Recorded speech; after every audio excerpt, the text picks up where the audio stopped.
We're at the High Etherley Kennels on the edge of Bishop Auckland of Sunderland trainer Paul Miller, one of the busiest handlers at the Wearside track.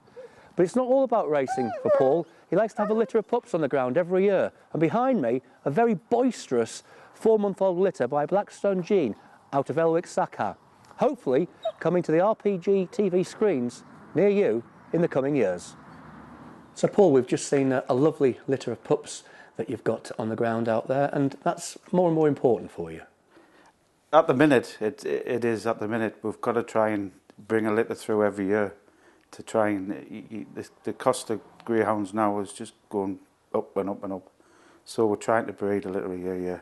And you've got the obvious great way to school them, because you can bring them on through the grades at Sunderland. Sunderland's ideal, excellent, so it doesn't matter if they're A1, open class, A8, we can use them. So it's not like, you know, they're there. And we've still got pups, what, a 5-year-old now, what we've bred, so we need them. So you've been here for around a dozen years, you were telling us? 12 years in June we've been here, yeah. And you started off, though, in greyhound racing. It was a hobby. It was a hobby when my dad started us off, my dad got a licence and we went on to Middlesbrough. That's how it kicked off, yeah.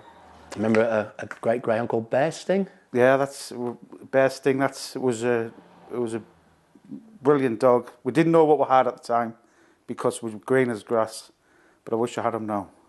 And then eventually, I think the opportunity came for a move to Brough Park, Newcastle as it is now. Yes, Alan Hutton let us go on to Newcastle, well, Brough Park at the time. It took us a while to go on, 2 or 3 months, wanted to see us trialling dogs, see how good the dogs were.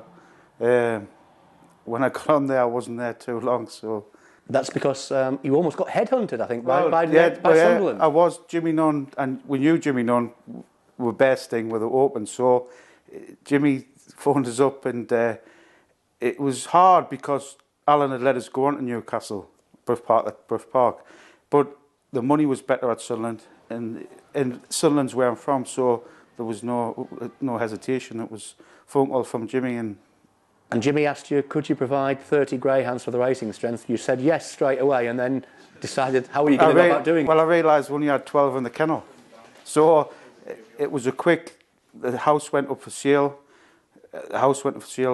Luckily, this property come up at the time, trainer packing in, so it was lucky it just all fell into place. It was meant to be. And of course, the regular viewers of RPG TV will be used to hearing that the cheaper bag of sweets Syndicates had another winner. Tell us about that. Yeah, well, a cheaper bag of sweets started as the bigger bag of sweets, and what happened is why it started as the bigger bag. It moved to the cheaper bag because I don't know what, somebody bought us in the cheaper bag, a bag of sweets. It was just a cheap bag. And now, if you need to join the syndicate, you're welcome to join it, but you need to bring us a bag of sweets. And it's a very informal thing, and you're telling us that a lot of people are in there, and people don't even know they're involved. There's a lot of people involved in the syndicate at Sunderland. A lot of owners in. People don't realise how many people down there have got dogs. But because they like to keep it just to themselves, which is fair enough for me. But you're saying down the line, you're actually now considering going down the syndicate route because you've had a lot more interest since Sunderland started appearing on the channel. Yeah, definitely, we're getting more interest, more phone calls. Syndication's big thing. It's a big thing, and we need to get into it. Yes, so we're definitely looking at that. Definitely. And Sunderland's a very busy track. In action plenty of times a week. How do you find that? We find out good because we've got good staff, and I've got staff working. If I tried to do the track 5 days a week, I would struggle. But I've got people who go, and I'm here. The kennels, I've got Andrew, I've got my wife, I've got my daughter. So we all, it's everybody mucks in. You know, I've got good staff, and if you haven't got good staff, you're knackered. And over the years, you've built up your kennel strength. You've got how many greyhounds do you have here at the moment? I have about 78 down there, the 80 dogs. So.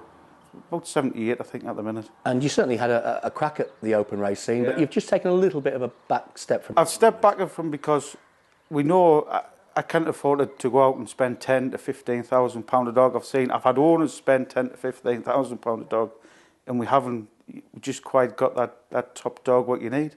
So I call it chasing the dream, and at the minute I'm not chasing the dream. You're not going to rule out chasing that? No, we definitely want a better dog. We've sat for a few years now with a graded side, which has been great. but I'm looking for a better dog now, definitely.